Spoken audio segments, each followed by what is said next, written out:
Bienvenidos a Ciencia pero no ficción. Prepárate para que exploremos juntos la trayectoria del conocimiento, desde una simple pregunta hasta el impacto que el saber puede tener en nuestra sociedad. Aquí hablaremos sobre cómo la ciencia y la educación se entrelazan e impactan cada faceta de nuestra vida, porque la ciencia es más que datos y descubrimientos. Esto es Ciencia pero no ficción.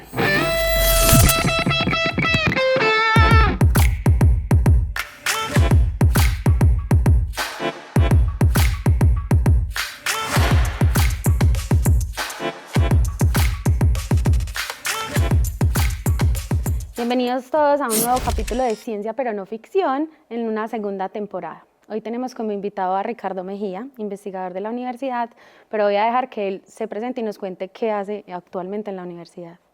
Bueno, hola a todos, me ha encantado estar aquí en este espacio. Yo soy Ricardo Mejía Gutiérrez, vengo investigando desde hace muchos años, desde 1999, cuando estuve por fuera más o menos 10 años, pero en el 2009 entré a la Universidad de AFIT y desde ahí soy bastante activo en temas de investigación, ciencia, tecnología e innovación. Y de esos desarrollos, digamos que parte de lo que vamos a hablar hoy, pues siempre me ha gustado, interesado y creo que tengo una gran afinidad para que esta ciencia trascienda a los laboratorios y llegue a los beneficiarios, y ha sido también una, creo que de mis improntas, y creo que de eso vamos a hablar hoy. Desde el año 2022 cambió mi rol en la universidad, ahora estoy trabajando como director de investigación. Entonces también ha sido un reto esa transición de ser investigador activo, ahora tener un rol más de gestión, pero interiormente sí me he propuesto no dejar morir muchos de los trabajos que he realizado.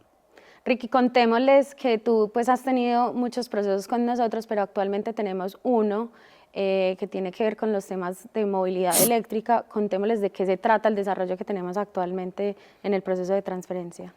Es un tema súper chévere. Imagínate que inclusive todo arrancó cuando recién llegué a la universidad en las materias, en este caso en el programa de Ingeniería de Diseño hay una materia que se llama proyecto, en este caso era proyecto del séptimo y del octavo semestre.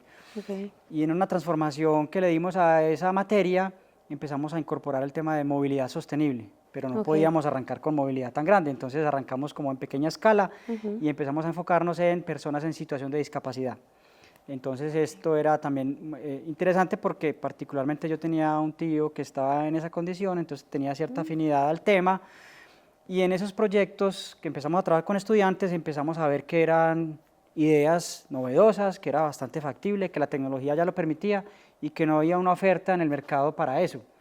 Entonces dijimos, como ves, ese es un tema que es bastante interesante, y ahí fue que encontramos como ese potencial para los usuarios y que tenía potencial de mercado, porque las sillas de ruedas eléctricas en ese momento, o de propulsión eléctrica, pues eran muy grandes, eran muy costosas, y encontramos que pues que era viable hacer pequeñas soluciones. Entonces ahí empezó como la sensibilidad hacia el tema, trabajamos unas ideas con unos estudiantes, luego conseguimos la financiación ya más adelante para tener ya también con un estudiante de posgrado trabajarle a ese tema, y ahí fue cuando ya empezamos como a empezar a materializar ya productos de movilidad sostenible, mientras en paralelo íbamos creciendo hacia otras tecnologías, bicicletas, motocicletas, vehículos, embarcaciones, y bueno, eso llegará después, pero digamos que de esa primera línea, este es un proyecto muy bonito, es bastante práctico, en términos de tecnología, unos desarrollos aquí locales muy interesantes, y que conducieron a la protección de la propiedad intelectual, que ya hoy estamos en un bonito proceso de transferencia. Exacto, entonces esa tecnología tiene una patente.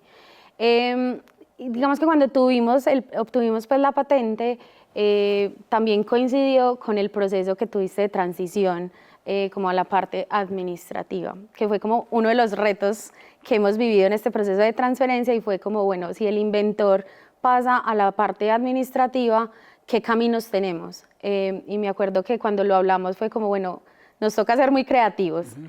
Busquemos opciones. Recuerdo que hablamos como con el estudiante que también fue inventor, pero el estudiante ya estaba en la industria, pues como con otro camino, y ahí, ¿qué se te ocurrió? Pues como, ¿a qué conclusión llegamos para que ellos también sepan? Yo creo que eso pasa no solamente por pasar a la parte administrativa, sino que a muchos colegas, y también me pasaba anteriormente, y era, uno muchas veces depende como de la financiación de los proyectos, pero hay una vida después de los proyectos, Y creo que ahí es donde tenemos que poner el foco de atención, donde lo principal allí es esa motivación, ese interés desde los investigadores hacia los desarrollos. Y ya algunos me han escuchado hablar de hay una vida después del paper, hay una vida después del fin del proyecto, y es porque a eso hay que parar la atención, porque es que ahí está el éxito o no de que todo lo que se haga en ciencia o en investigación realmente se vuelva tecnología e innovación o transferencia. Entonces es una parte bonita porque pues a mí me pasó fue que pasé a un cargo de gestión de administración, pero a otro colega le puede pasar que le llegó otro proyecto distinto, en otro tema. De acuerdo. Entonces, al final de cuentas, independientemente de las situaciones, hay otras ocupaciones, pero creo que lo importante es creer en ese desarrollo, querer que eso llegue a que su impacto se materialice, y eso parte primero de las ganas, el interés, la convicción, porque es que para mí es uno de los grandes motores de la ciencia, la tecnología y la innovación, y es que eso resuelva problemas, pero no lo resuelve si no hay oferta comercial. Entonces de ahí es que eso trascienda. Trabajo en equipo, porque también creo y soy un convencido de que juntos somos más que individuales, o sea, que ninguno es más fuerte que un grupo de trabajo, y esas capacidades te permiten también buscar aliados nuevos. Y precisamente creo que la palabra transferencia es transferir, es poder lograr que alguien se encargue después de.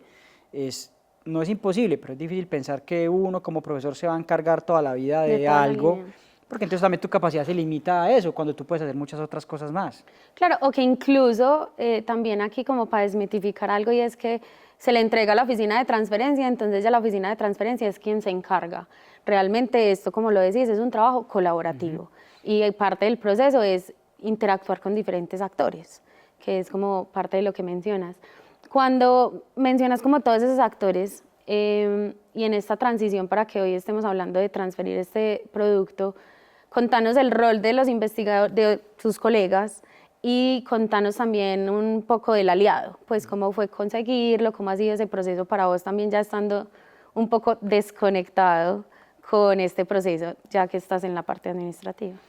Yo creo que hay una cosa muy importante en estos temas. Cuando uno trabaja en investigación, uno quiere resolverle un problema a alguien. Y entonces también muchas veces uno arranca, y no es que esté mal, pero uno arranca muy enfocado en ese usuario final. Y tú le diseñas la solución.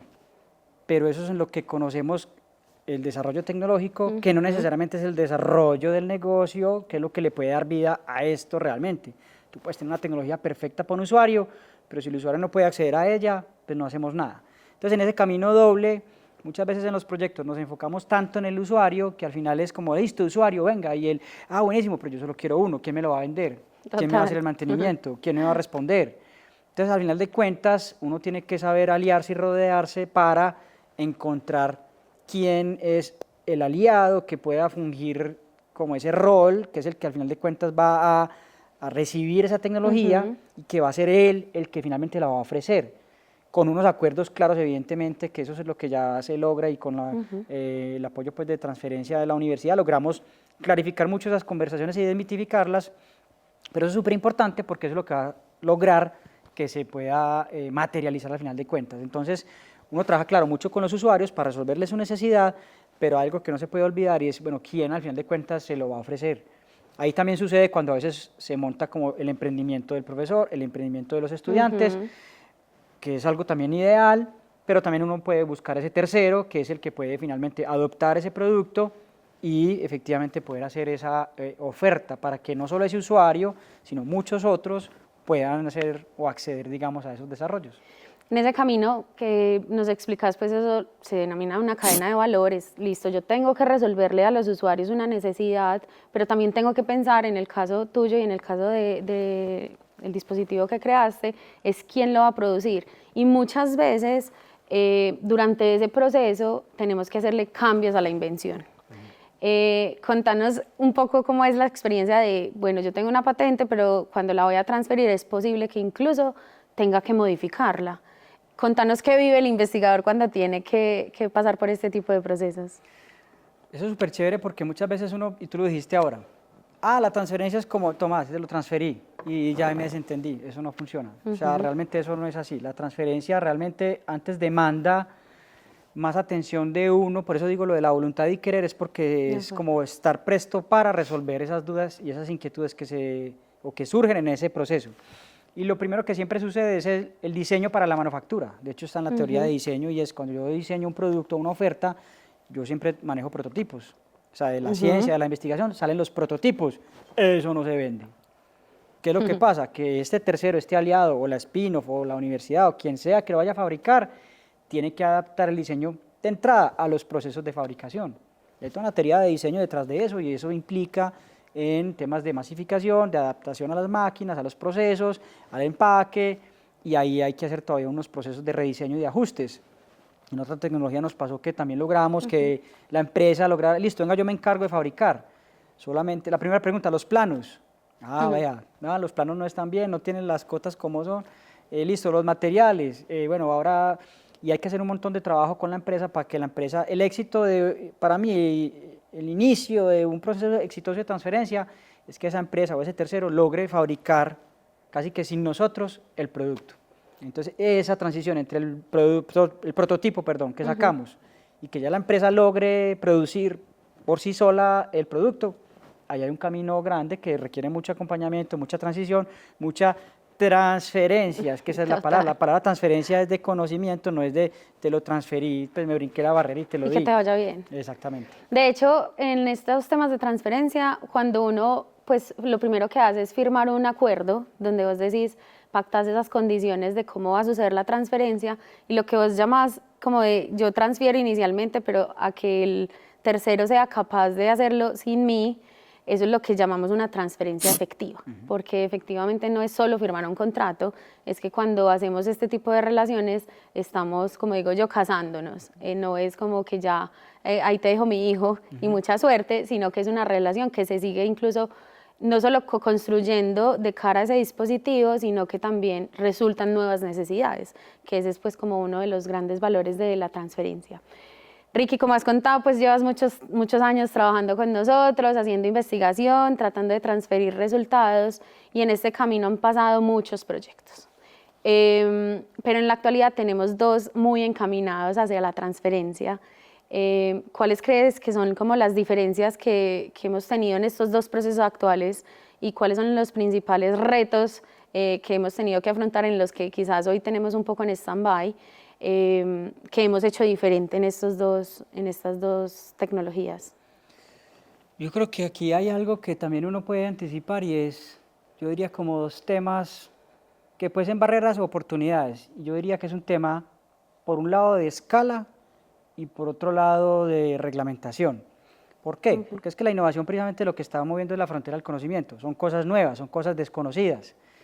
Entre más innovador, mejor. Pero para un mercado estable, para un cliente desprevenido, eso se vuelve como en riesgos. Entonces yo creo que aquí hay algo donde uno tiene que tratar de prever, anticipar, mitigar, presupuestar o digamos que eso es información que uno necesita para saber qué tan fácil o difícil va a ser ese proceso de transferencia, lo llamaría un poco como en esa línea, como de reglamentación y como de escala, porque hay algunos proyectos que son muy grandes, entonces son de alta inversión, entonces empiezan las barreras de inversión. Y los otros riesgos de reglamentación, pues hago alusión a proyectos pues, que no son míos, pero que se han trabajado, el del videolaringoscopio o temas en salud, pues que evidentemente sin un aval de ministerio o algo no lo puedes comercializar, entonces esas son dos cosas que son interesantes. Entonces estos proyectos en los que ya se está viendo la luz es porque tienen un tema de escala, es decir, algo más acotado, es un producto que es más manejable, tecnológicamente hay más accesibilidad, en términos de costos es manejable, y eso creo que puede ser algo interesante, porque en otro proyecto, como el proyecto ATA, por ejemplo, fue un tema de reglamentación, tenía unos temas de seguridad y salud en el trabajo, ese fue en el que hasta la empresa ya lo fabricaba, pero hubo barreras de reglamentación. Entonces, esas son cosas que se debían como tener presente. Entonces, en estos proyectos, en particular la solución de este kit para electrificar sillas de ruedas, para que sea de propulsión eléctrica, pues es precisamente la palabra kit te lo hace más amplio a lo que ya existe hoy. Los usuarios lo pueden adquirir e implementar, y en el tema de costo no es una cosa que sea muy grande, que requiera de altas inversiones para una empresa y que también puede ser, al final de cuentas, un B2C, que al final también puede ser el cliente quien directamente lo compre, sin excluir estrategias B2B. Pero eso creo que es algo que puede ayudar también a tratar de dimensionar, acotar y ver qué tan factible puede ser o qué tan difícil va a ser ese proceso de transferencia, digámoslo así. Ricky, también dentro de lo que nos has ido contando, has mencionado que pues trabajaste en este kit específicamente con un estudiante de posgrado. Hablemos de cómo ha sido el rol de los estudiantes, principalmente de posgrado, en este proceso, pues como la importancia que tienen ellos dentro de este proceso para los investigadores. Yo creo que para mí es supremamente estratégico trabajar con los estudiantes tanto de pregrado como de posgrado. Eso tiene matices que hay que tener en cuenta, no tiene juicio de valor, pues si es bueno o malo, pero entre más largo es el proceso, también hay una realidad. La permanencia de los estudiantes en el proceso completo, pues puede ser complicado. Entonces también uno lo que tiene es que son equipos de trabajo que se van renovando, por eso arrancamos en una primera parte con estudiantes de pregrado, luego vino este estudiante de posgrado, luego ya no estaba el estudiante de posgrado, entonces con otros profes, otros colegas o con personal de laboratorio. Entonces digamos que ahí es donde empieza a haber como tratar de entender ese ciclo de vida, donde a veces supera los ciclos de formación y de alguna manera es algo que se debería poder prever. A mí me interesa mucho, por ejemplo, tratar de motivar a que los estudiantes sean los que tal vez puedan ser ellos los que monten una empresa alrededor de eso, porque una de las misiones de la universidad es eso, desarrollo económico, escupir empresas, como dicen por ahí, sí. Fabuloso, eso es algo que ya la Universidad de AFIT lo tiene mapeado, lo estamos tratando de incentivar y ya hay un ecosistema más amigable a los emprendimientos, pero creo que por allí también hay una vía de desarrollo económico porque se le genera también una oferta de trabajo calificado y altamente especializado a personas altamente formadas. Sin embargo, cuando eso no sucede, como es el caso de este estudiante, no digo era, es muy bueno, entonces está triunfando ahora en la industria, pues evidentemente ya él no, en su momento pudo haber sido una opción, pero luego también hay unos baches, este proyecto también estuvo quieto un tiempo.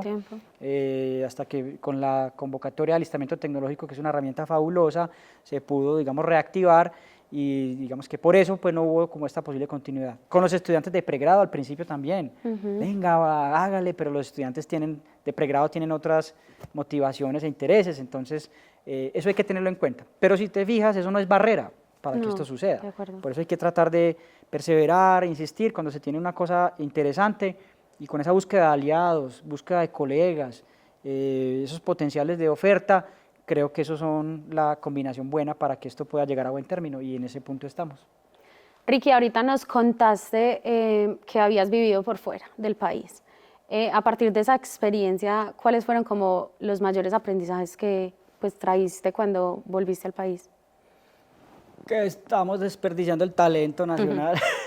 Literal. No, realmente y de hecho fue una de las motivaciones para volver a Colombia. Uno muchas veces cuando sale como con una esperanza pues, de formación, de vivir por fuera, que es una experiencia muy interesante, sí queda uno como trabajándole a otras economías, cuando uno podría estar trabajando por su país y que el desarrollo nuestro sí lo podemos lograr. Aquí lo que hay es talento, y ese talento sé que podemos hacer cosas buenas, innovadoras, y países inclusive parecidos a Colombia, con situaciones de pobreza, de violencia, han logrado tener así, referentes mundiales en temas de ciencia y tecnología.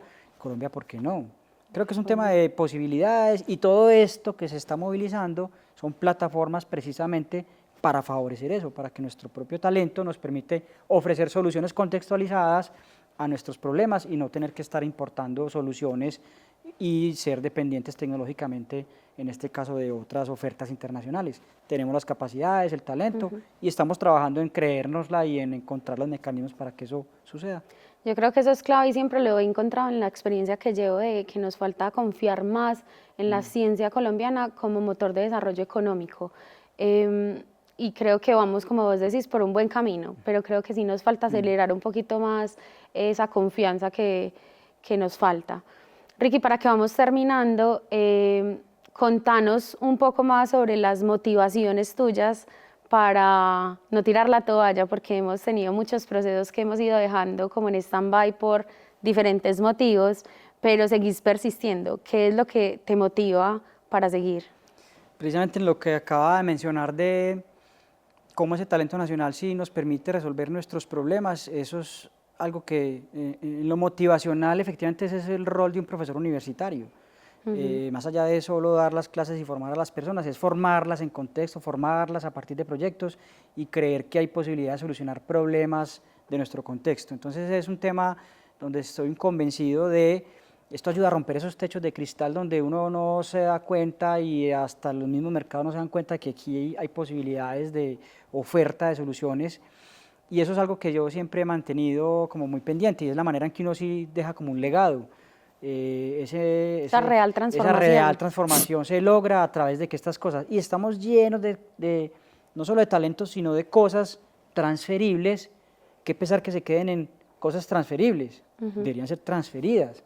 ¿Qué podemos hacer? Y muchas veces es parte de uno mismo de que eso, de creer que eso se logre y poder hacerlo. Y creo que estamos con el camino adecuado, pero todavía hay muchísimo más que se puede ofrecer a esta sociedad. Ricky, gracias por acompañarnos en este episodio, pero sobre todo gracias por seguir aprendiendo con nosotros. Yo creo que esto es un tema que todavía tiene mucho por desarrollarse en este país y agradecerles a ustedes por acompañarnos en este episodio. Esperamos que nos veamos en un próximo capítulo.